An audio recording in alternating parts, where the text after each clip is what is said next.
Hi everyone, welcome to Colors of Autumn. This 2-month project is going to take us through some stunning flowers in their own right and obviously going to be put together in a beautiful autumn arrangement. A little bit different than the one we did last year, which is behind me here, and that we're going to arrange it. It will be a longer, sort of taller arrangement, and we're also going to use the dahlia that we obviously made in the garden flower project as a sort of centerpiece of the arrangement. But of course you could do it without the dahlia as well. Anyway, in this first part, we're going to be making the horse chestnut, or what we call in the United States buckeye, or conkers, obviously the fruit from the horse chestnut, which I'm going to talk more about in a moment. So we're going to be making the chestnut, or the conker, out of the shell. We're going to be making one in the shell, which looks a little bit like a sea urchin. And then we're also going to be making the beautiful leaves, which will have those lovely autumn fall colors on. And in this first part, we're also going to be making a dried poppy seed head. In the poppy mold, obviously there's the seed head, which you can do in green, and I'm going to show you how we do this in autumn time. So let's get started. So this is a botanical drawing of the horse chestnut. Now there are many varieties of horse chestnut and many also varieties of sweet chestnut. The difference is this is called the horse chestnut because the nut of this is not edible, whereas a lot of you have had roasted chestnuts at Christmas time, for example, or marron glacé, which is basically glacéed chestnuts, which are very popular in France and are used for decoration in Asia. Candied chestnuts are very, very popular as well. And that's what is called the sweet chestnut, which is basically an edible version of this tree. But the horse chestnut gets its name because obviously the nuts are not edible to humans, but actually they are given to horses to have stopped some certain ailments. And so it will help the horses. So obviously they are eaten a lot by horses and animals. And so the horse chestnut, as you can see here on the botanical drawings, this is showing first of all the actual nut out of the shell, which is called the conker, and I'm going to talk more about that in a moment, but in England we call that conkers, and relates to putting a string through there and making what we call conker fight. And that's the nut out of there. And this is what the actual nut looks like in the shell. As I said, it looks a little bit like a sea urchin, and it's got spiky tops. Again, they vary. Some of varieties can be fairly smooth, and some of them have these spikes on. And we're going to do the spike version because it's a little bit more dramatic. And so we're going to be doing the one out of the shell, and we're going to do one in the shell, which is going to then have the shell, and it's going to be split, so it will actually have this effect in sugar. And then we have the leaves. All right, now some horse chestnut varieties or chestnut varieties have 5 leaves and some have 7. And the shape of the leaf, again, I've got some other photographs here you'll see, will vary a little bit. This one is quite wide, and so different varieties of the chestnut, both horse chestnut, sweet chestnut, and buckeyes, have slightly different shaped leaves. So that's something we're going to be using templates for. You could just adjust that if you were doing one in a wider variety. And this also shows the flowers, which is called a candle. It's very much like the delphinium we made along with the dahlia in the garden flower project, and has this sort of tall. In the springtime you have these little like candles on the tree. So that's the chestnut. Here you can see, this shows the chestnut, and you can see there, just bring the photograph up, you have this beautiful color. And this is where the name chestnut brown comes from. You know, so for example, horses, a chestnut horse is related to the color of the chestnut. So it's this sort of browny red color. And you can see there, these are the conkers, and then they're the ones out of the shell, and you can see different. So usually when they fall off the tree, obviously the shell part falls off the tree, it splits open, and then the nut is visible. All right, it doesn't fall from the tree, the whole thing falls from the tree, and then the nut comes out from that. And you of course can also just take the shell and just split it open and then remove the nut. And some varieties have, you know, one single nut in, and there are other varieties that have multiple seeds inside. So some of the big varieties, so again, they do vary a little bit. Again, you can see the chestnut here, a nice illustration of the spiky top on it. You see the beautiful colors, all right? And in England, as a child growing up in England, we used to, in the autumn time, we would do conker fights. So you actually, what you do is you drill a hole through the conker. You can use a skewer, or you ask Dad to help you with a drill, and you put a piece of string through there and you knot it. And then you would actually take these to school in your pocket. And in the break time in the playground, you'd have conker fights. And that is where you actually sort of, one person takes the other person's conker, and you whack them against each other, and the one that obviously wins is a supreme conker. Now, at school, people used to cheat because they used to soak them in vinegar or bake them in the oven and things like that to make them stronger. So you did also have cheating going on in there, but it's sort of a fun thing. And actually, in one of the Harry Potter movies, they show conker fighting in that movie. But it's sort of something very British, and as I said, it was a lot of fun as a child. I don't think I want to do it now, but it's also a bit dangerous as well, because you get a lot of bruised knuckles and things, because if your opponent conker hit your knuckles, you obviously get a nice bruise on there. But also here in the United States, this is Buckeye, which in Ohio, which is the northern United States, up near sort of towards Canada. Basically, Ohio is known as the Buckeye States. There are a lot of Buckeye or chestnut trees grow there. And this is a very popular candy in the US, sort of sweeties, called Buckeye candy. And basically what it is, there's a recipe, like you find a recipe online, is peanut butter and icing sugar or powdered sugar, and butter and vanilla extract, and you make it into a ball, and then you let it sort of dry, and you put it on a toothpick and you dip it in chocolate, and then when you take it out of the chocolate, you get this effect here. So this is actually like a peanut butter center, and then you have the chocolate around the outside. So this is sort of popular autumn candy or sweetie, and fun to make if you like peanut butter. And this shows, you can see here, the shape of the chestnut leaves, all right? So you can see some of them are little long and skinny. Most of the sweet chestnuts are a little bit more this shape, all right? Whereas the horse chestnut has this wider part of the top. But you can see the shape, this one sort of comes to quite a point, so it does vary a little bit from variety to variety, all right? And you can see here, this is the color, and these are sort of the colors we're going to be doing in this nice autumn color. So we're going to be making the chestnut leaf in cream color, and then obviously that gives a nice palette to dust the colors on to give that beautiful color. All right, so it is something you could make not necessarily in autumn time, and you could do green leaves and even the blossoms in the springtime as sort of a filler. Anyway, that shows, give you some idea of the chestnut. So here also in this book, and of course you could look this up on Google search, put in Buckeye or horse chestnut, but you see it sort of shows obviously again some varieties of obviously the chestnut, the Buckeyes, and you see how the leaves, like the California Buckeye, you see it's got a very skinny leaf, all right? So it's one of those things you pretty much have you sort of, we're just using as a general guide, but you know, so you could vary the shape of the leaf, and as I said, the actual sort of candle, you can see some of them are shorter, some of them are long and skinny. This one is sort of a red horse chestnut, okay? And obviously this one is a sort of the common horse chestnut, which is a very popular one in England. But also just to show you, this is a sweet chestnut. So when you have, and you can see the sweet chestnut, its actual leaves are a little bit more serrated, a little skinnier, and also that has multiple seeds in there. And that is what is used at Christmas time when you have roasted chestnuts, like in, say, New York or London or Paris, and also marron glacé, which is the glacéed version of that. So this is a sweet chestnut, all right? And so you open up this almost like a sea urchin, and this is done with little tiny needles. In fact, in my school in Japan about 20 years ago, this is very popular chestnut flavor in Japan in autumn time. My students wanted to make one of these, and we actually I got them making #1 balls of paste, about 250 of them, into little needles. And then what we did is we made the seed head, just like we're going to do on this particular project. And then once you've made that, you take the dry needles and then you stick those into the piece. So it took about 6 hours to make one chestnut, but it looked very realistic when it's finished. And we had one with it exposed like this. Now, when we make the chestnut, following your checklist, we're going to make the Concord chestnut. We're going to use in sugar a number 12, two number 12s of chocolate dark brown sugar paste or rolled fondant. I'm using here just the Renshaw brown, but you know, in all countries, there's some brand, you know, for example, Satin Eyes have a brown fondant here in the US, and many companies in the UK. It is just sort of chocolate brown. It doesn't have to be chocolate flavored. It can be just chocolate colored, which this particular one is. And if you don't have that, you can just use white sugar paste or rolled fondant, and then all you need to do is just take some brown coloring.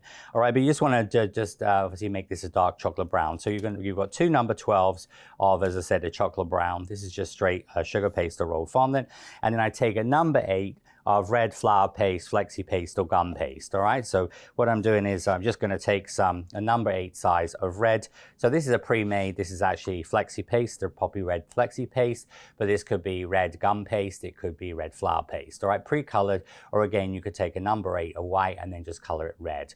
And I found that makes a really good color. A lot of times, as you know, like when you've, for example, with the pine cones, so when I make my pine cones, I usually mix this with white because it's almost a bit too dark. But for what we want, this really dark chestnut brown color, so this is sort of a perfect color to use as it is. So all we're going to do is you're going to just take the paste and just combine them together. As I said, you know, can use pre-colored or obviously, and we're just going to mix the red in here, and the red is going to give it that sort of like mahogany, chestnutty sort of color, that red that you get like on a chestnut horse. All right, so we're going to mix this through, and this is going to give us the color. You can obviously work a little bit of vegetable shorten into there. Now, because the seed that's in the shell is going to be on a base of a styrofoam ball, and the other one, obviously the one out of the shell, is going to just be used as it is. It structurally doesn't have to be really strong, this paste. So sometimes, of course, we would add tylose to this, or we're done with 100% flour paste, gum paste, whatever. But here we're just using, so this just got a little bit of flour paste or gum paste or flexi paste in to give a bit of strength, all right? So I'm just going to put that to one side. And then with your air drying clay, so if you wanted to do this with air drying clay, in your checklist there, what you actually do is you would take a number 12 small of brown, this is the pre-colored brown, a number 12 small of pre-colored red, and a number 12 small of pre-colored orange. And if you mix those 3 colors together, that will give you a fairly comparable color. You see, this is air drying clay, this is sugar. So as I said, you're just gonna combine, so number 12 small of brown, number 12 small of red, and number 12 small of orange. Combine that together, and that will give you about a comparable amount of the sugar as well. But remember, this is small size, and that will give you the color for air drying clay. Because obviously the dahlia I made with air drying clay, and if you want to follow that through by doing everything in air drying clay, those will be the colors you use. So next we're going to start on the actual making of the conker. So we're going to take, in your instructions, says take a 20 gauge half length green or white wire, make a 13 millimeter half-inch open hook on the end. So we're going to make about a ½ or about 13 millimeters, all right? And this is going to be a sort of fairly open hook, meaning it's not too closed, all right? It's going to be open like this, and that's the first step. Then what we're going to do is we're going to take a 25 millimeter or 1-inch styrene ball. Now this is made from styrene, which is like little pellets that's used in bean bags and things. It's just sort of smooth, and some people call this styrofoam, but styrofoam is the more, this is actually styrofoam, which is the crunchy one, which you can also buy balls with as well. But I prefer the styrene ones. Now that's one option, all right? So this is, as I said, 25 millimeter 1-inch styrene ball. Or you could do, if you're doing air drying clay, you just would take your white air drying clay, using your size guide, you would make a number 12 ball, all right? So you'd make a number 12 regular size ball, make it into a ball and use that, all right? And then the other option is you can also, if you have your measuring mold, you can take 2 half number 2 size balls, attach together, and then dried a little in crate or convoluted foam. So you could press your air drying clay in number 2, cut it off, remove it, number 2, cut it off, remove it, put a little bit of glue on there, and then you just would obviously combine them together, and you would just put it to dry like this into your here, just for a few minutes, so it just so the glue dries, all right?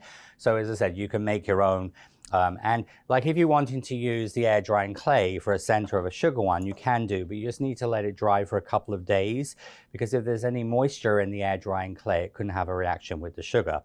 But as I said, you can make air drying clay centers like rose cones and things, and then use sugar petals on top, as long as the cone is 100% dry. Once we've done that, we're going to make a hole through the center using a cookie scribe needle, a cocktail stick, or toothpick. All right, so you're going to use, now you might be tempted to use your companion tool because it's so useful, but the end of this is quite delicate, all right, and you could damage it or make it like a little bent on the end. So I wouldn't use your companion tool. So you can use a cookie scribe needle, all right.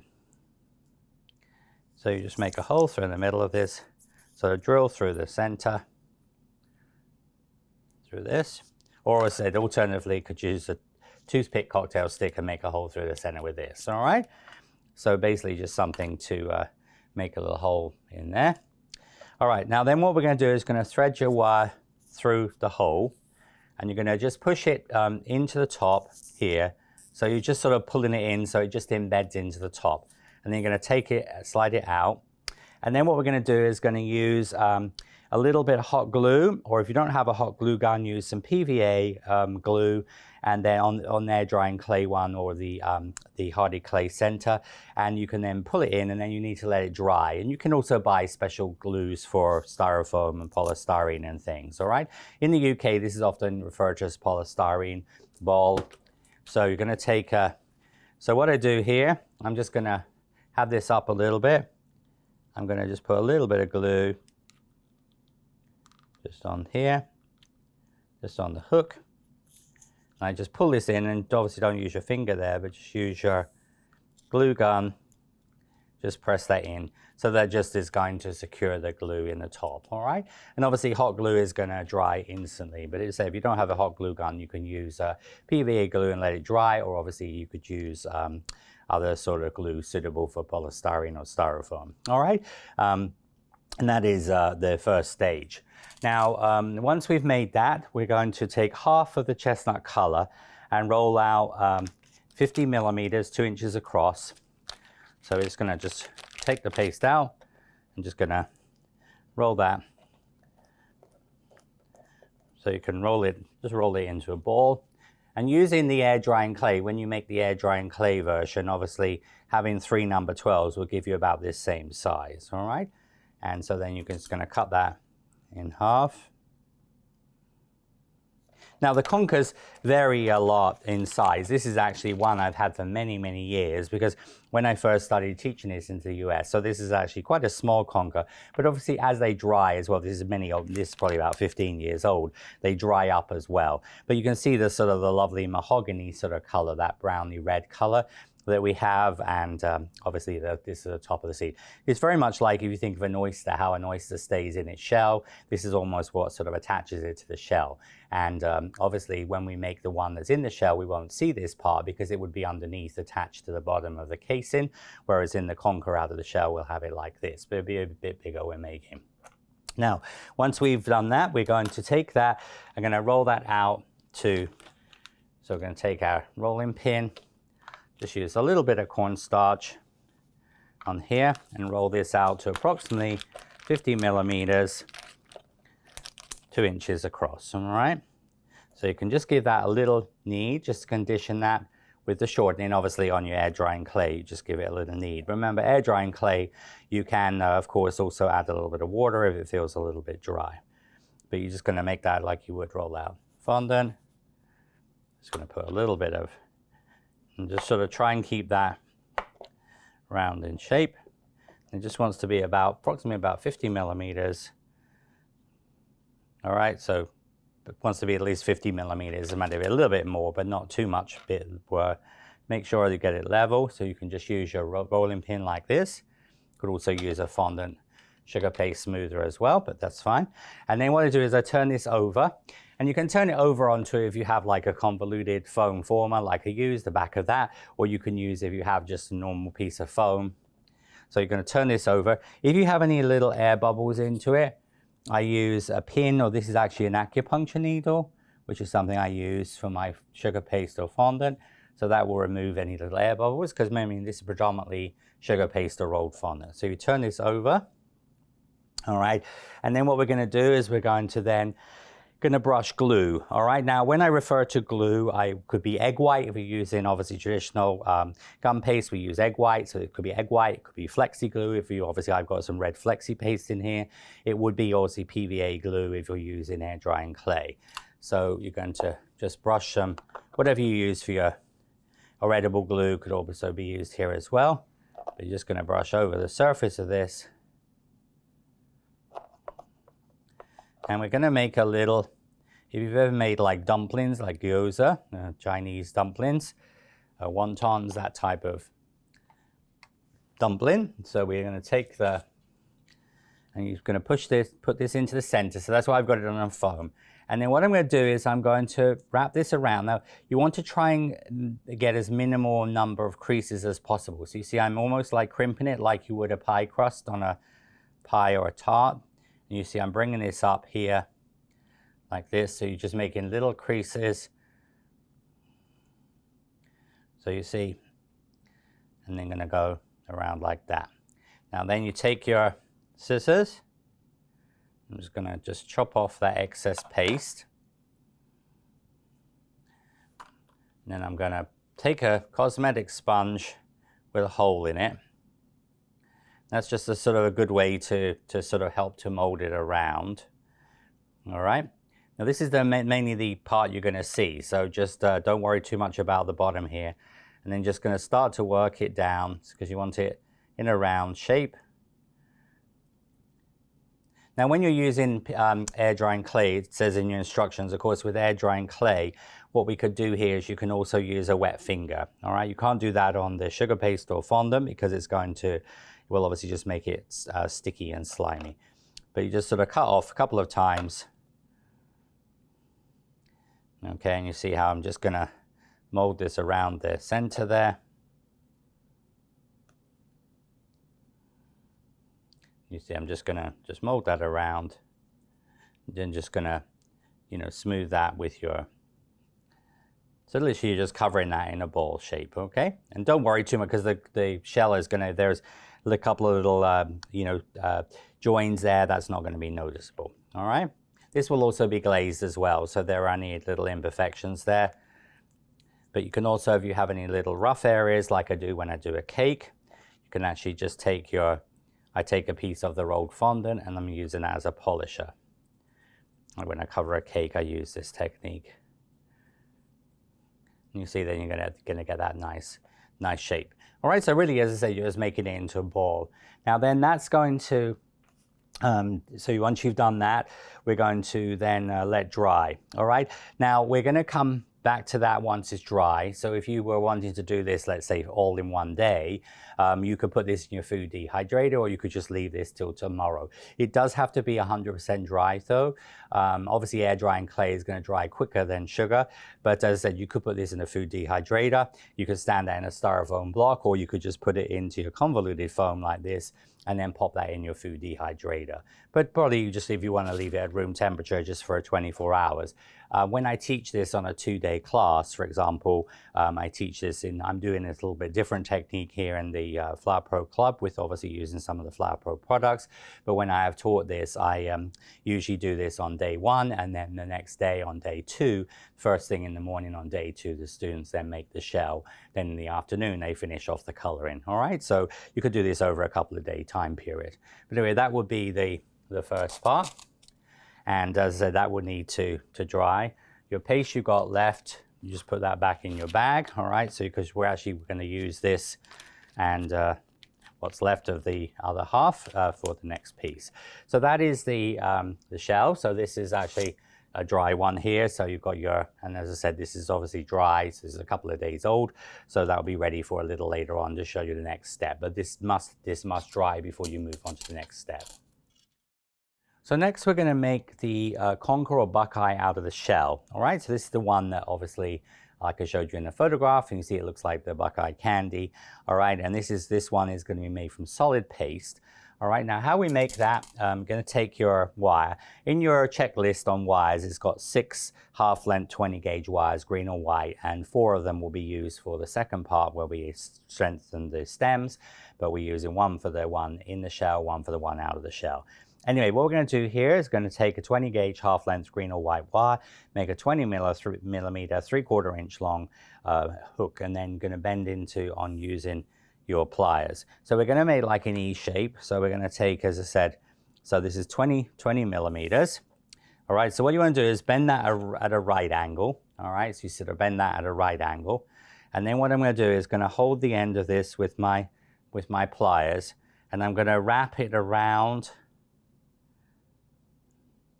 pliers here like that. So you see, it's a little bit like a ski pole, all right, if you think of going skiing. But so what you have is you have this sort of E shape, all right, on the end of that. And it wants to be about the size of a number 6. So you see the sort of the E shape fits in with a number 6 size, all right? I'll just show you that. I'll just cut this off and just show you one more time so you understand that. All right, so you're gonna do 20 millimeter. You bend at a right angle like this, all right? And then what you're gonna do is you're gonna literally just hold your pliers on the top of the right angle like that. And you're just gonna wrap this around. So you see you actually wrap the wire, 20 millimeter piece of wire around there. So you form like an E shape on the end, all right? And that's how you, and this we use in quite a lot of different flowers for centers, but it's very useful when you're attaching a paste ball, because this helps to support the sort of the ball shape, all right? And it wants to sort of almost be within that number 6 size. So that's the first step. What we're then gonna do is going to now take the remaining paste you have left. So I'm gonna take the remaining paste, chestnut paste, roll it into a ball and make a little oval and mark line upside using a paintbrush shaft and then a companion tool shaft, okay? So we're gonna take the paste you've got left. So make just the plain ball first and then the remaining paste you've got left. Again, we're gonna condition this.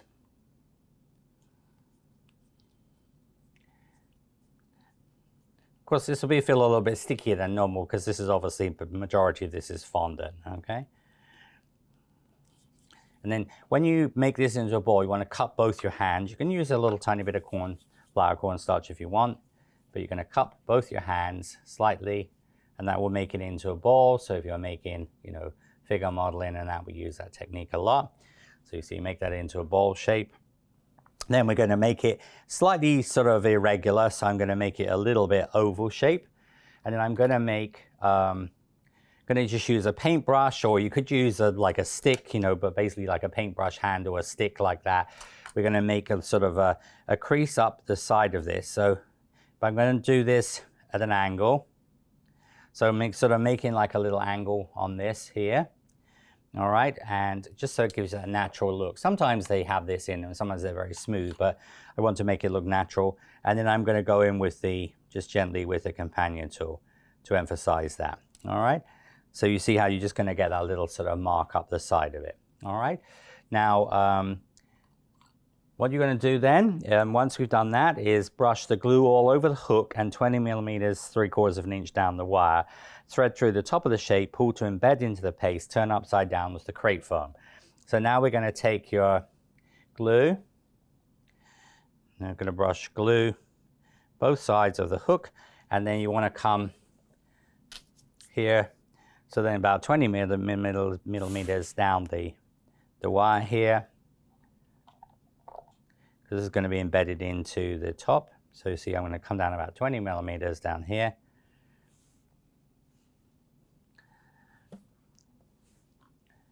And you can thread the wire through the top, and you can use your piece of foam. That will help to stop you squashing it. All right, and then what we're going to do then is just going to embed that into the top. So you see how it just wants to become embedded into the top there, like this. All right, and then we're going to just turn it upside down because you don't want to put any stress on this. And we just pop it into your convoluted foam. All right, so this is going to go into here just while we do the next part. Now you want to just clean your hands, because when you're working with colors like the red and the brown on your hands, what's going to happen, you're going to get pigment on there. And we're going to take now some cream color. Now we're going to, for the project, we will be using, we're going to be using cream color. So this is in your checklist. So on your checklist, this is for the leaves and the conker and also the dried seed head of the poppy. So this is 40 grams or a number 15 white paste. This is actually using flexi paste here, but flour paste or gum paste, all right? And this is going to be colored with a dark cream using cream, gold, ivory, and lemon. Now, there's many companies. This is, for example, US brands. So this is called gold, which is a dark cream color, creamy yellow color. You can also use ivory, ivory with a little bit of yellow. But in the UK, many companies like Sugar Flare do a tartrazine-free cream, and Rainbow Dust do a cream color in the UK. So basically, it's just a sort of dark cream. And for air drying clay, in your checklist for air drying clay, you're going to make up 4 batches of dark cream using a measuring mold, 4 number 1s and 4 number 7 oranges. So what we're actually going to do is we're going to make here using your measuring mold. So we're using the cream, the orange color here, all right? And what we're going to do is we're going to do the number 7 colors there, okay? So you were going to be making in your cream color sort of these sort of cream, dark creamy colors, all right? And it's got a little bit more of an orange to it, but as you can see, it's sort of comparable sort of colors to there, all right? So what you do there is you're going to use 4 number 1 whites, and then you'll need 4 number 7 oranges, all right? So you just will take the number 7 size cavity, which is this one here, all right? And that's going to give you that sort of that color there, all right? So this will be the color we're using as a guide. That will be mixed together with the orange. Again, if you don't have, obviously if you don't have, for example, the pre-colored hardy clay and just have white, of course you can just use your gel food colors in the same way, all right? So we've got that. So I've got 40 grams because we're going to use this for several projects. So what we're going to do is we're going to take a number 4 small ball of paste. So we're going to use your size guide here. And you want a number 4 small. That means it wants to just go through the hole. There we go. And we're going to use that as your little guide there. And then we're filling the top of this using Dresden tool and ball tool end of the companion tool. And then we want to take a number 6 small for the top part, the actual seed part. So this is going to be a number 6 small. So you can measure those both off at the same time.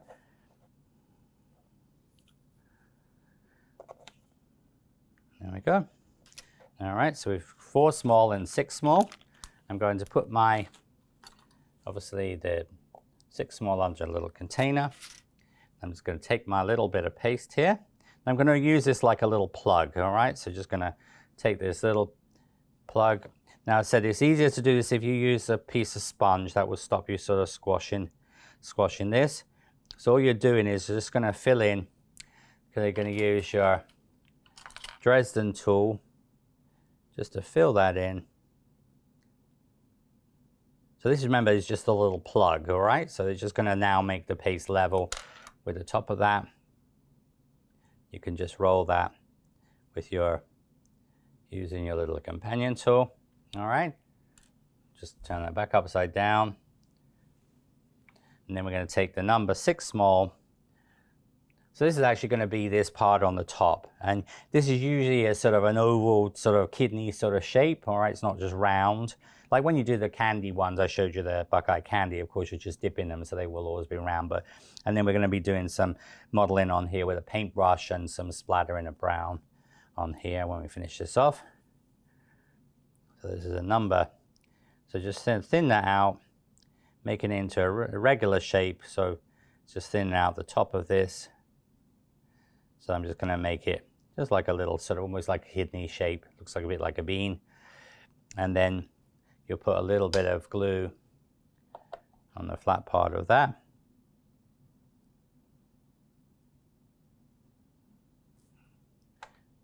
Because remember, with air drying clay, you're doing everything the same. It's just you're using PVA glue to glue everything. And then this will just sit on the top here like that. So you see you thinned out the edge so you don't sort of get like a raw edge. Also the edge, you see how it's smoothed down onto the shape of that. All right, and that will be your Buckeye chestnut, your conker out of the shell. All right.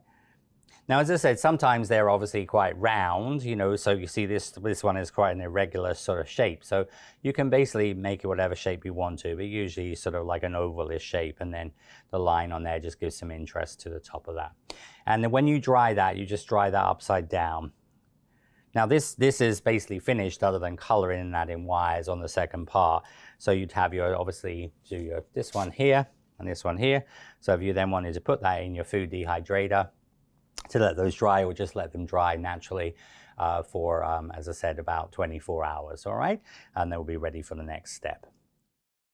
For the chestnut buckeye leaves, we're going to use templates. All right, we've done this on several projects like the magnolia and some other projects. So this is a template for the large, medium and small leaves. So all you need to do is just trace that off onto a piece of parchment paper, greaseproof paper, and then you can put this onto cardboard, or I use just like there's a vinyl or ply. This is actually just from the dollar or pound store placemat. All right, that's a really good product to use. It's durable. So just obviously put that on, and then what you're going to do is trace onto the paper, and then you will cut those out. So this will make your 3 templates for your leaves. All right. And of course, you know, there are companies that do sort of cutters for horse chestnut or buckeye leaves as well. But as I said, these are very simple leaves to cut out. And remember, I've used, because I've made over 400 varieties of flowers in my career of 42 years, I have many flowers I make, I use templates because you're not going to have a cutter for every single item you make. Now also, when you make this project, you could obviously, for a birthday cake, let's say you're going to put this on a small birthday cake for a man's birthday for in the autumn, which would be really cute. You could, of course, just reduce that by 25%. And then, of course, you just would use a smaller size ball, a 20mm ball instead of a 25. And then, of course, make the conker out of the shell. So this could be scaled up or even down, even up as well, making it bigger. All right, just by making that 25% larger if you had a big project to do. All right. And that's sometimes the advantage of using templates. Now we're going to be using the former that we've used before. This is an ice tube tray used in making ice tubes to go in water bottles. You can buy these in plastic and in silicone. If you don't have one of these, what we're going to do is make a foil former to have ready. And again, we've done this before. So this is just a food service foil sheet. Again, usually a lot of pound stores or dollar stores have this, but it's just the food service sheets. And what you would do is you just would use sort of something, this is a medium pin. You could use a wooden spoon handle, for example, a large marker, that would work as well. But what you'd also just do is just take the foil and you just sort of form over the top of the foil. And you just need 5 cavities. So you just go like this, all right? And what you would do is, with the foil one, you're just going to fold the top of this over, just slightly. And so that when you put the leaves in there, they will dry in a slight V shape.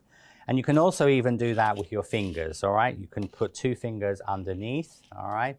So you put 2 fingers underneath and 1 finger on top, and you're just going to obviously create that sort of shape with the fingers. Show you that again, so you can do this.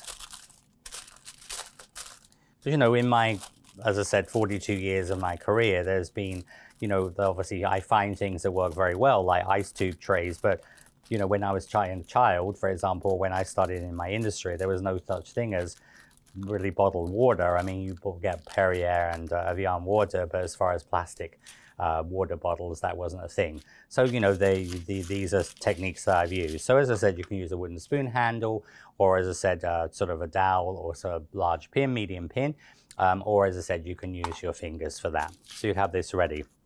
And what we're then going to do is, next step, we're going to be rolling out our paste and cutting out the templates. So we're going to take approximately half of your cream paste, all right? This is the 40 grams. And we're going to work a little bit of shortening into this. Just going to give this a knead. Remember, this is called conditioning the paste, all right? And especially when we're using, as I said, especially with traditional flour paste or gum paste. And this is flexi paste, which again, I still condition in the same way. A little cornstarch, corn flour down there. And we're going to roll this out. Now, what you want to do is roll this out, because we're going to be cutting 1 large, 2 medium, and 2 small. You want to just sort of roll this out. So this is about the sort of the size of this, all right? So if you roll it out like that. So this is about the length of the paste, all right, the bigger size one. And then feed it through the pasta machine this way. Then obviously that's going to give you enough length, okay? So I'm going to use number 3, so number 4 speed. So I'm going to go through first of all on number 1. It just regulates that, and then I will go to number 3. All right, and you can go through there a couple of times. So that's that paste rolled out, ready to be cut out. Now that is actually the thickness. We did discuss this in a Q&A. in the Flower Pro Ultimate Members Club. This is actually 5 playing cards thick. So if you take a pack of playing cards, this is 5. Number 3 is 5 playing cards thick.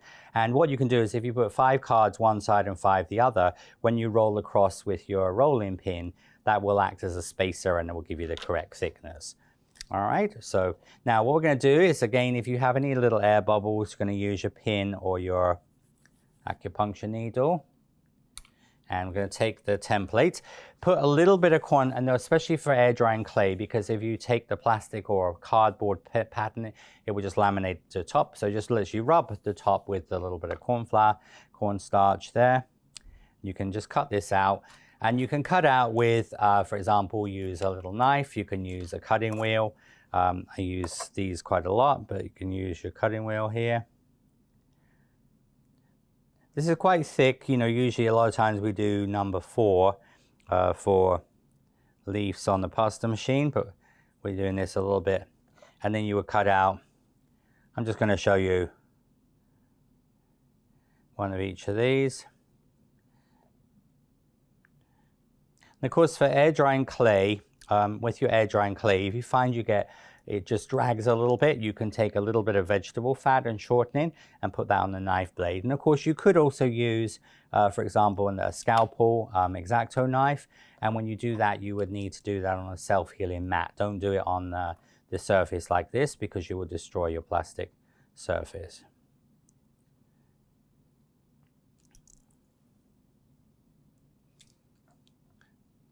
I'm just going to cut around the small one. There we go. Just hold that. Come down. Obviously, you cut out one large, 2 medium, and 2 small. Okay, I'm just showing you so you can sort of see the sizes there. All right, just squash that a little bit, and then we put that into your. They're going to go into your Stay Fresh folder.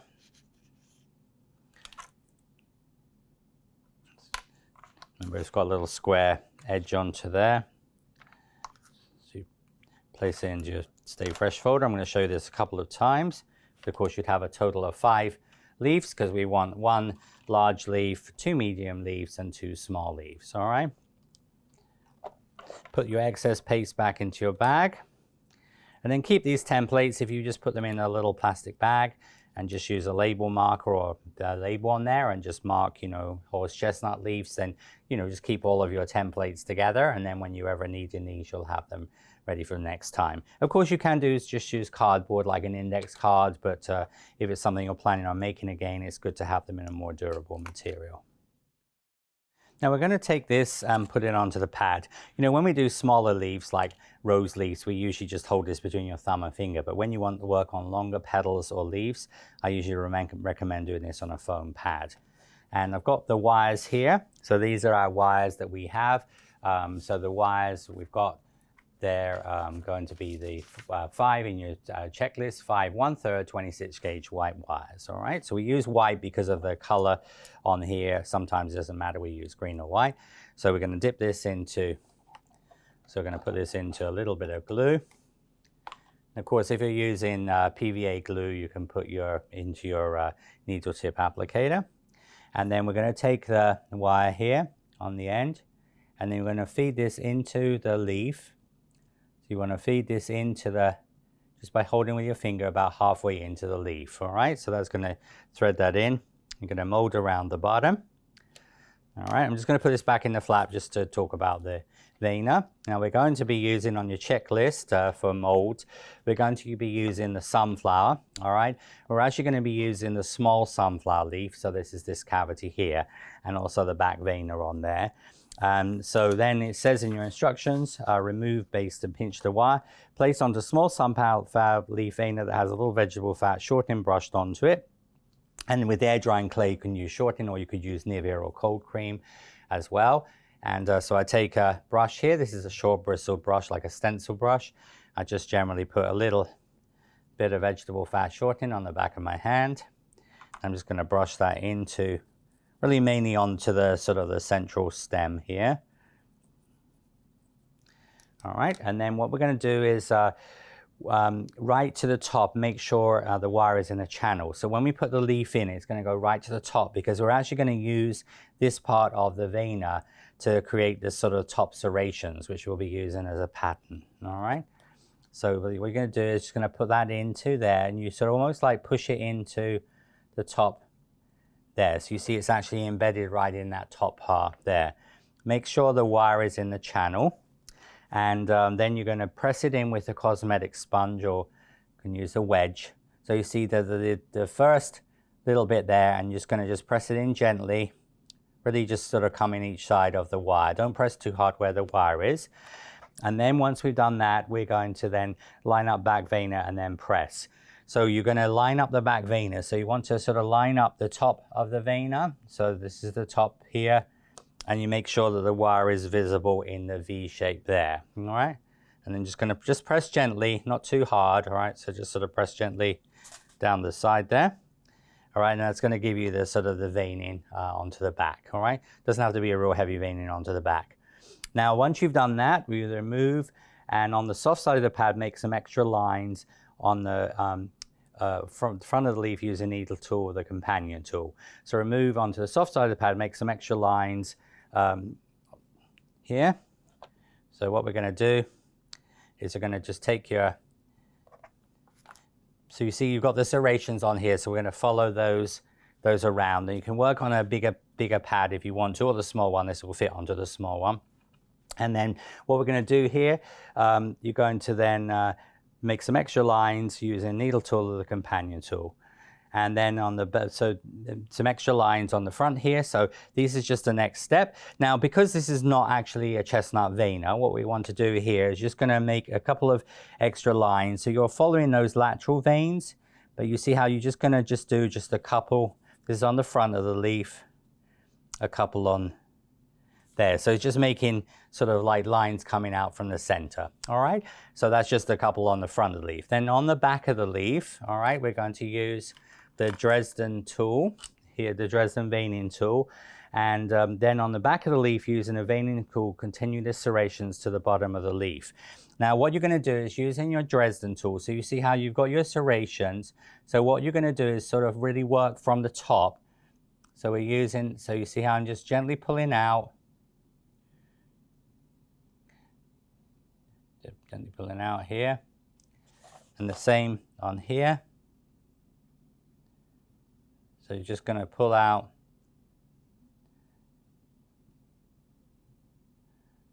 So you just sort of get these serrations on the edge. And then once you've done that, you place on the cosmetic sponge, and with needle tool or the companion tool, make the serrations more pointed. So then what you're going to do is just with your needle tool, where each of the serrations are, you're just pulling them at the tip of those like this. So what this does, it sort of emphasizes it a little bit more. You see how it makes it more defined, okay? And then on here, so just use your, so that just is gonna give you, you can just do a couple on there. All right, remember the top is pretty much taken care of. And then once you've done that, turn over and hollow the front on the base using the shaft of the companion tool. So turn over, you should do this on the cosmetic sponge, bring this off the edge, and then I'm gonna just pinch that around the companion tool. So you get a sort of hollowed base around the shaft of the companion tool. And you pinch this like a taco shape. So you pinch it like a Mexican taco shape. So you get that sort of V shape. And then this is going to dry in the former. So you see, we'll put this to dry in the former here, like this. And if it's going in the foil former, that because we curved the top, the end top just comes off a little bit like that. So they dry actually in a sort of like in a V shape, all right? And that would be how you would do the leaf. And I'm going to show that one more time. So remember, this can all be done on a smaller size mini pad as well, but obviously if you have a bigger one, you can use that. I'm just gonna, I just squash that here, this one a little bit. So just, if you get like a rough edge or whatever, you can just use your knife there just to pat. So literally what I'm doing is just using my little mini palette knife. You can also use a scraper for that as well. That will just give you a sign of shape, all right? Anyway, so what we're going to do is going to take your leaf out of here. So remember, we're going to put this onto the pad. Going to dip your wire into glue.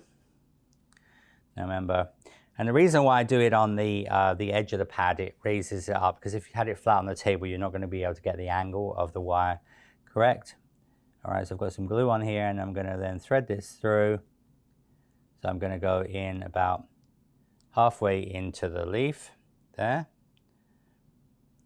Don't worry if the wire, if it comes out a little bit, because you can just sort of rethread it. But you should feel it tickle your finger when it goes into there, all right? And then you mold at the bottom, so you're just going to pinch around the bottom. That's just secured that. As long as the wire isn't coming out, it's because obviously the paste is fairly thin to get the wire in. So you put the wire in like this. Now, then, so remember, you're going to place this towards the top of the veinner. So it goes right towards the top of the veinner. And you line up the wire in a little channel. And then remember, with cosmetic sponge, you're going to press that on just to sort of get that in place. And then you take the veinner. You're going to line that up.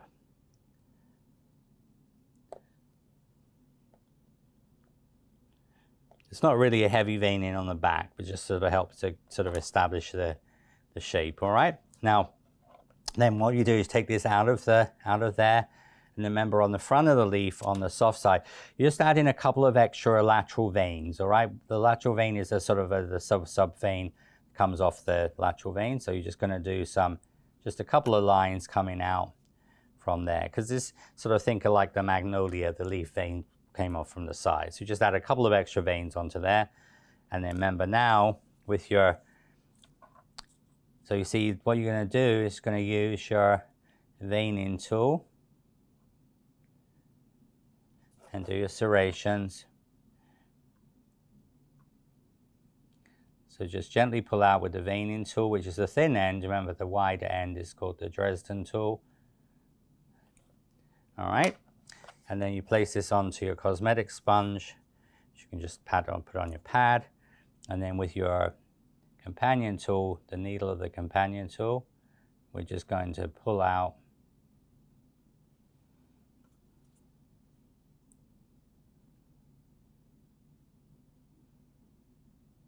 so this really almost like emphasizes it, and you do this on the cosmetic sponge. So you get your serrations. So you see on the front of the leaf, you'll have this nice serrated leaf, all right? And then you take your companion tool. We're going to use the shaft of the companion tool. Just pinch that around the shaft of the companion tool. You pinch this like a slight taco shape. And then you put this into your former, or your foil former. And then you would just continue with the second medium one and then two small ones, all right? So this is what we need.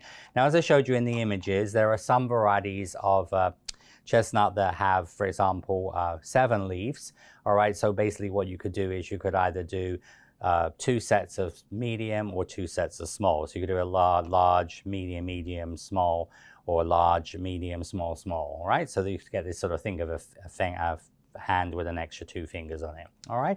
So that will be how we would make the leaves. So now we're going to move on to the dried poppy seed head. Now in book number 3, you can see here, this shows the poppy seed head, obviously the dry poppy seed head. Obviously in the autumn time, you know, when the green seed head obviously dries, it's going to become sort of a creamy color with brown. So we're going to make one of these for the arrangement. And of course, you could make 2 or 3 of these if you wanted to, but we're going to make one of these, okay? So when we make this, we're going to, in your checklist for the wires, we have a full length 20 gauge white wire. We have half width white floral tape. And what we're going to do is going to take half width white floral tape, take 5 times on the end of the wire hook and tape around another 10 times. So 5 times H times 10. And then we'll add 2 extra 22 gauge wires. So remember, this is a 20 gauge wire, and we're going to add 2 22s because we don't need a lot of strength here. It's not that big, but also, especially in air drying clay, it's lightweight. So it's just we're using the 22 gauge added to the 20, so it's going to have a little bit, be able to move it. It won't be too stiff looking. All right, so And this needs to be white wire and white tape because obviously it's a cream color. All right, so going to go around the end of your wire, 1, 2, 3, 4, 5. And then taking your pliers, we're going to hook that.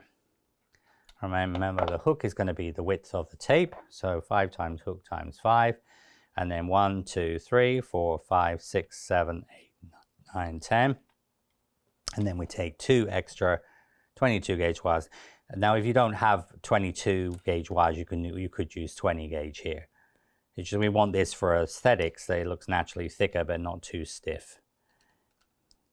And then we're going to tape down.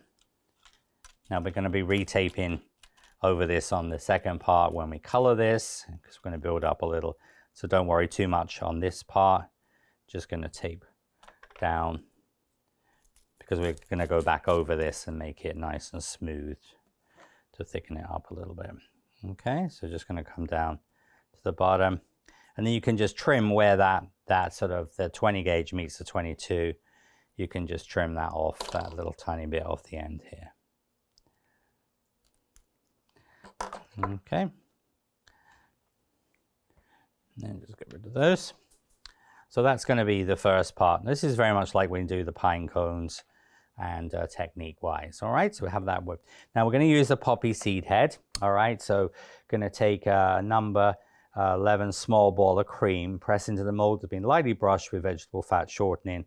And so what we're then going to do is going to take a little bit of shortening on here. Little tiny bit. Remember, when you finish with the molds, you can put them in the dishwasher, put a little bit of dish soap, washing up liquid, and a nail brush, and just scrub them and rinse them, and put them in your food dehydrator. As I said, if you're running a dishwasher, just put these in the dishwasher, okay? Because you don't want to leave the fat residue in there because it will go rancid and turn almost like yellow. So we're going to take a number 11 small of cream color. So this is from our paste we've got. So number 11, so just going to go through the hole, okay? Remember, this will be your air drying clay. Just give that a little knead. Okay, and we're going to put that into the mold. Okay, and just work that in. You can use your Dresden tool.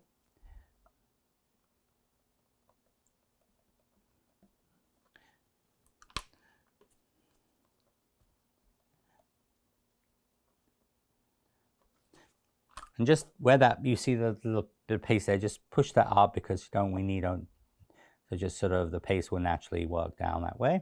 All right, and then we're going to take your glue. All right, and we're just going to put the glue. So so brush the glue on one side of the floral tape bud. So I'm just going to do it on the side it's going to come in contact. So again, we can use your glue, or you can also use piping gel for this as well. That works fine when you make pine cones and things. But I'm just going to put the glue on one side of that. And then we're going to go in at an angle. So I'm going to put my pip wire in at an angle and level out.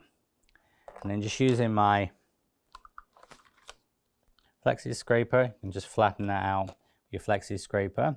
This doesn't have to completely disappear here, but just going to make sure that the paste is secure on there. All right, so it wants to be level. So let's say with your flexi scraper, you just press that level. And then what we're going to do is flex the mold and remove, then make small holes with the, so here just going to flex that and remove it. All right, so you'll have all this beautiful detail. And then with your companion tool, so what we're going to do is the companion tool, sort of like at the top here, in between the raised ridges, you're going to make a little hole. So you're going to make like, so you see the ridges is here. So you're just going to make a little hole, because they're almost like when you have these, they're like little pepper shakers. The little seeds will come out of those little holes. All right, and that will be the half of the poppy seed head. Now, then for sugar, you would let this dry, and in your instructions say, if note on air drying clay, repeat the second half straight away, because air drying clay shrinks when it dries about 8 to 10%. if you made one half and then let it dry, when you do the second half, they're never going to match up. So if this was air drying clay, all right, this is sugar, but if this was air drying clay, the hardy clay, you then just would repeat the second half exactly the same again. Obviously, you're using PVA glue. So if you're doing that, all right, for air drying clay, make one half, the second half straight away. If you're doing sugar, all right, you need to let that dry for, as I said, 2 or 3 hours in the food dehydrator. So you can just lay that on the mesh in the food dehydrator, or again, just like your conker, just leave that like 24 hours, all right? So basically what you can do is make your conker, make your poppy seed head half, and then the next day you're going to do the next step, which I'm going to go on to, all right? So I'm going to now show you that, all right? So basically once that's dried, all right, for, as I said, 2 to 3 hours in the food dehydrator, or as I said, really sort of 12 to 24 hours at room temperature, you're going to make the other half. But if this was air drying clay, this would be how I would do it. So what you would do is you just repeat the process again. Okay. So again, you're now going to just repeat the process.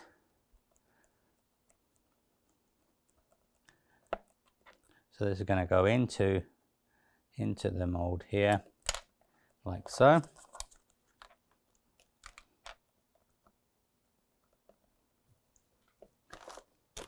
If it was a little bit small, sometimes, when you measure it, it might go through.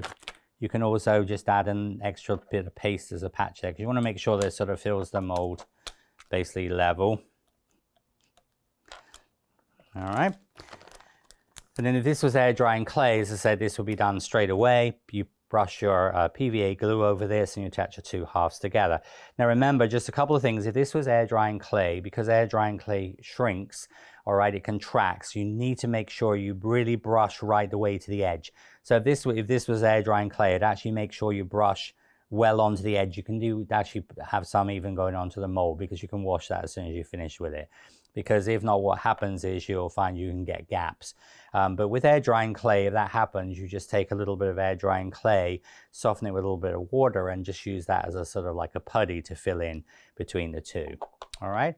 And then you can use, as I said, I'm using the flexi paste here, so I'm using the flexi glue, but you can of course use on traditional gum paste. We usually use egg white, and I would suggest using piping gel for that. And if you watch the pine cone video, you'll sort of see that. Obviously, when you do pine cones, I usually use modified fondant. And of course, these you could make in cream fondant with tylose added to it. But because we're using the cream for leaves, that's not structurally strong enough. So that's why we're doing this all with the same paste. All right, so then this is the dry one. And so what you do is you're going to line this up. But it means you can press this. Now with air drying clay, even after a couple of minutes, it's not really going to sort of distort. So with air drying clay, you just press gently the air drying clay onto there. But just press those together. And then you're going to mold that and take this out. Just make sure, as I said, you mold that around. And then when you take it out, the second half, you're going to make the little holes into here. So they're going to go in between the ridges. There we go. So that's going to give you a piece there. And just sort of make sure you smooth that.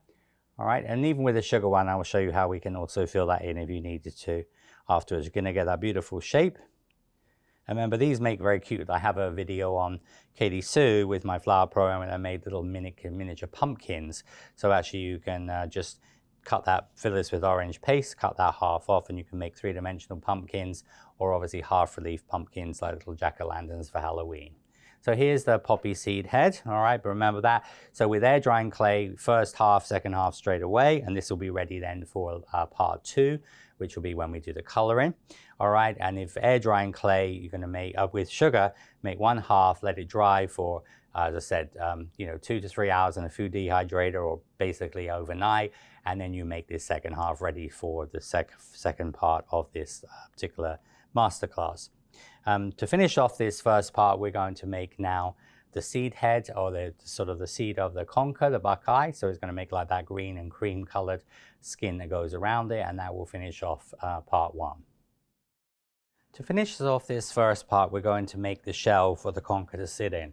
Now, in your checklist, it says number 13 of foliage green paste, or to match the color. Now remember, on your downloads, you can, obviously this is foliage green color, all right? So basically if you haven't got foliage green, which is a flexi paste, you can use obviously green and yellow to make this color, or green and orange, all right?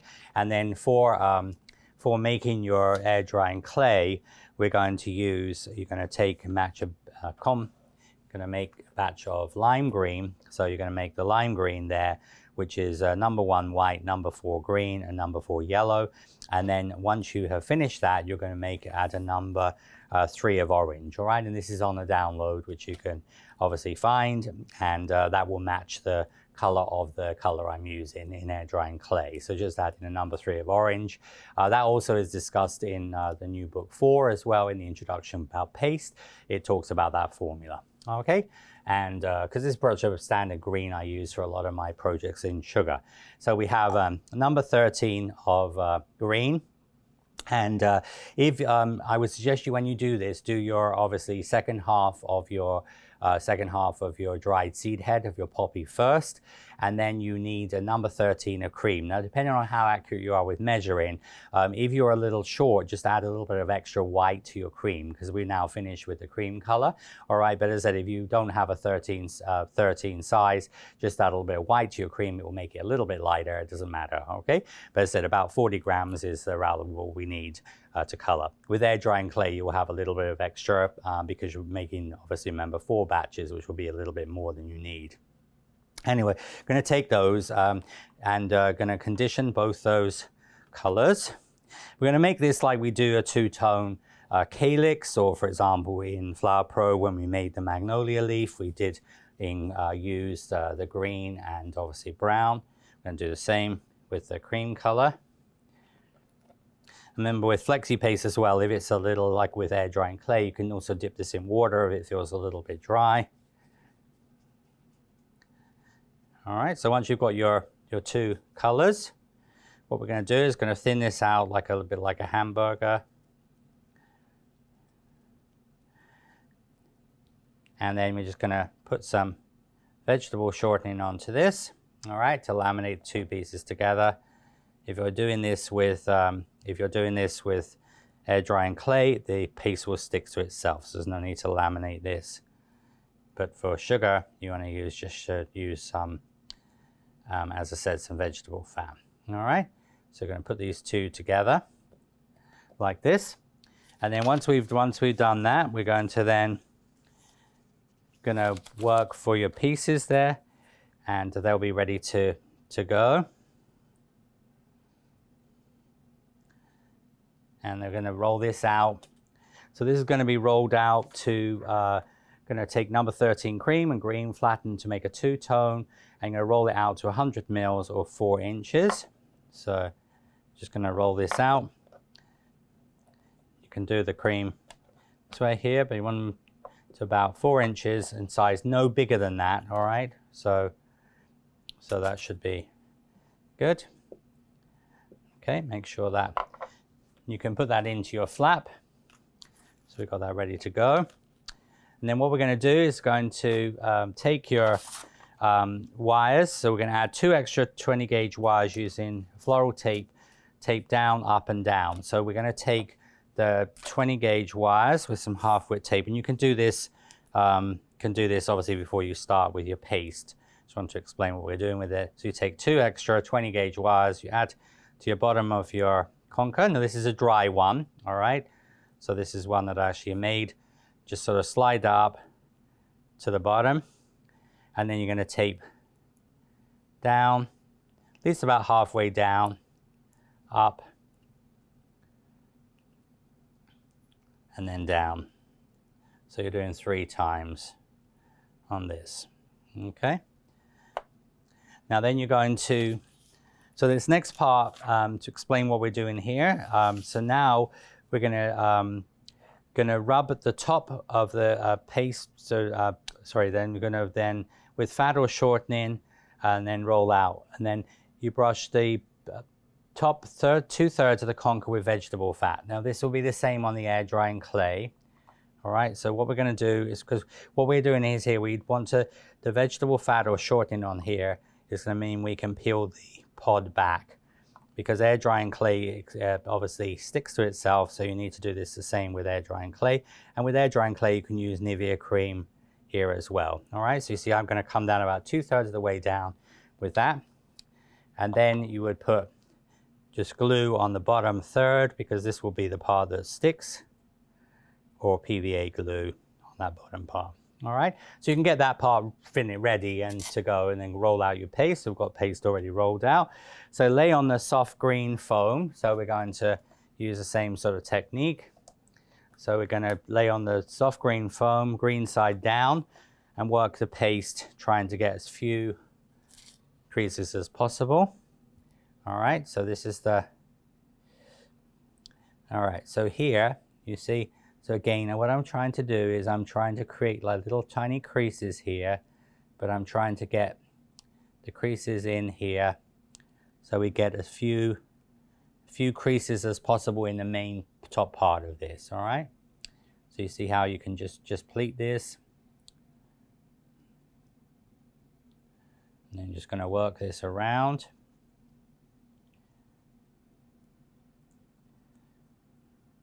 All right, so just going to work that around. You can trim that excess paste off here. So you can do this in a couple of stages.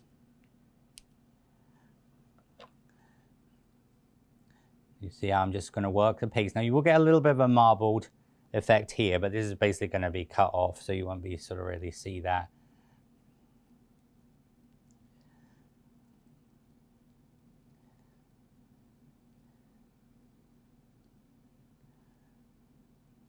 You see, and I'm just working this down, so you're going to get your,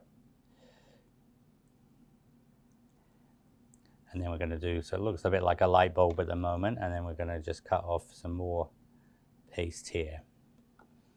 All right, now this is going to be dusted all over with a moss green and some chocolate, so this will be disguised when you get to that stage. So this paste can go back into your bag. So trim off excess paste and smooth, place on us, and then once you've smoothed this, all right, so we're just going to just smooth that.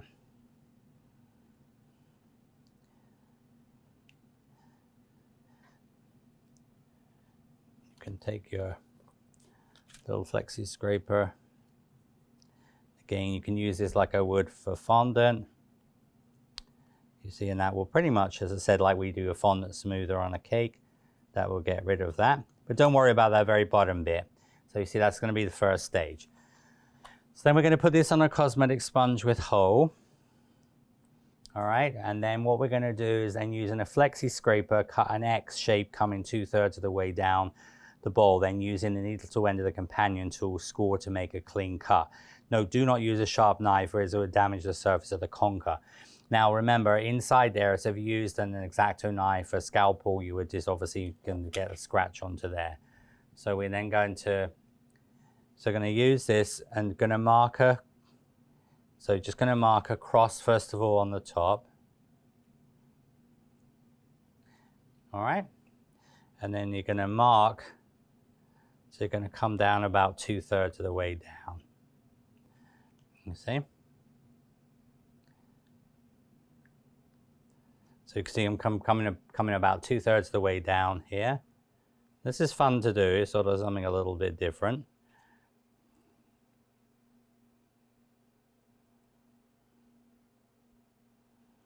All right, then I'm going to go in with your companion tool, and with the needle tool end of the companion tool, I'm just going to go to separate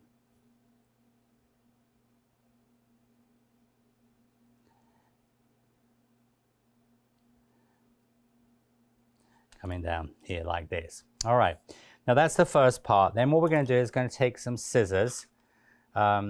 Now you can use like spring action scissors or regular scissors. All right, and what we're going to do here, I'm using just regular scissors. I'm going to make cuts. So I'm going to start at the bottom and I'm going to make cuts. Now I'm making the cuts fairly shallow because I don't want to cut in too deep. All right, And when you do is you cut in with your scissors fairly flat, and then you're going to lift. Now remember, this is going to be dusted, so if you do see a little bit of cream, don't worry too much about it. But you see how I'm just cutting into there.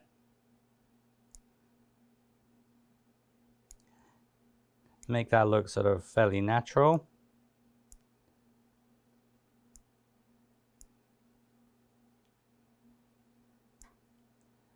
You see, that's why that shell doesn't want to be too thin. But remember, these will be dusted all over with a moss green. So you know, just on that bottom, a little bit of marbled shape that is going to be disguised when it's finished.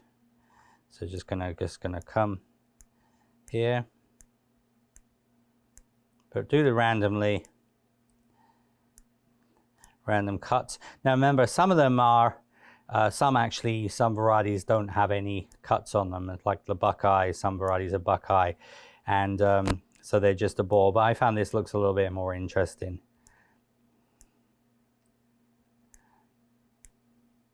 And it's a really nice feature in autumn fall arrangement.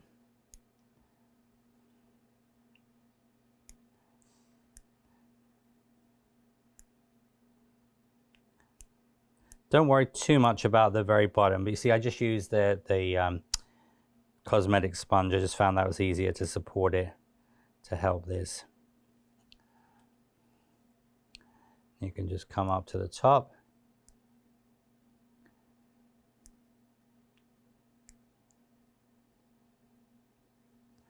There we go. All right.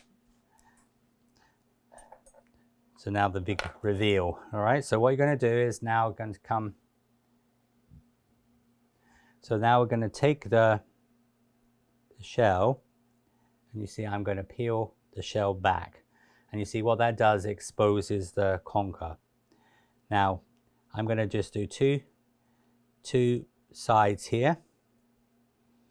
And I'm just going to just separate the other two very slightly. All right. Now, if you've got any paste on there, just use your companion tool and just scratch that off.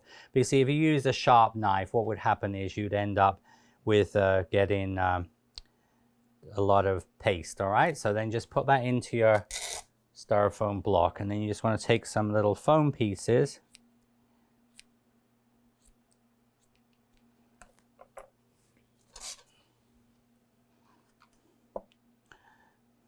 All right, and I'm going to just put some foam pieces. So I'm going to put a couple of larger pieces. So one of them I'm having opened out a little bit more. You can see that one's a little bit further out than that one. And I would just put a little tiny bit just underneath those two, because I just want a little bit of a sort of natural look to that, you see? All right, and then all you're going to do is take that off. And if you need to make a few additional cuts here, you can do.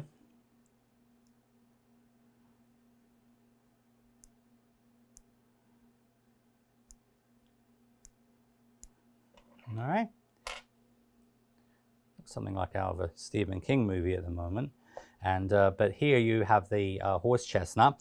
Now this is going to just dry upside down. All right, so you want to just put that on a hanging rack, or you can hang it in a food dehydrator. Now we don't need this till obviously for a week till we do the second lesson. So just hang that upside down like that to dry. And remember, don't worry about that mottled effect there, because we're going to be dusting all over with a moss green, and then we're going to use some brown on here as well. So that will be totally disguised. So this is what you will complete in the first part. So remember, the obviously work order is in your download. So basically we did the conker over the styrene ball, or obviously air drying clay ball, the brown one, so that can dry.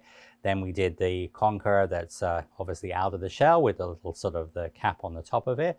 Then we did the leaves, so we then made the 5 obviously leaves. So we have a large, 2 medium, and 2 small of the horse chestnut leaves.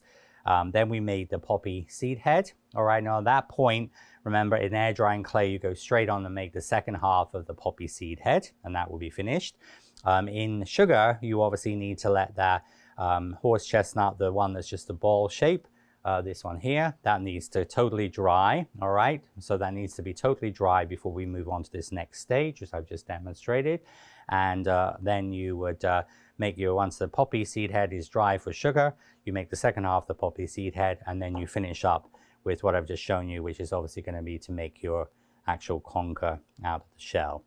And these will all dry until part 2, where we're going to color them and put them all together.